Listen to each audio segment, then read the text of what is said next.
ये बताओ, रात के 12 बज रहा है या तुम बार बार 112 पे क्यों फोन कर रहे हो? मेरा प्रॉब्लम। प्रॉब्लम है? क्या प्रॉब्लम है?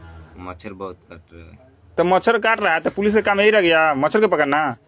हम लोग गलती करते हैं तो पुलिस पकड़ के ले जाता है, तो मच्छर को भी ले जाओ। शाबाश बेटा, बहुत बढ़िया। तो तुम लोग गलती करता है तो ले जाता है, मच्छर को नहीं ले जाएगा पुलिस, ठीक है?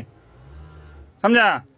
तुम मच्छरदानी नहीं लगाएगा तो तुमको मच्छर कटवे करेगा, तुम मच्छरदानी लगाकर सो, ठीक है? मच्छरदानी नहीं है। मच्छरदानी नहीं है? नहीं। पैसा है? पैसा बहुत है। तो मच्छरदानी खरीदो। कहाँ है पैसा? मोदी जी के पास है। मोदी क्या बोला तूने? जी के पास? हाँ। तुम दियो मोदी जी को?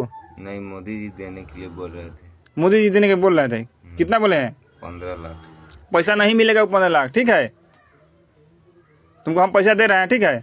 और तुम मच्छरदानी कीन कर लगा कर सो, बार बार 112 पर फोन नहीं करना, ठीक है? ठीक है। हाँ ठीक है, सो जाओ।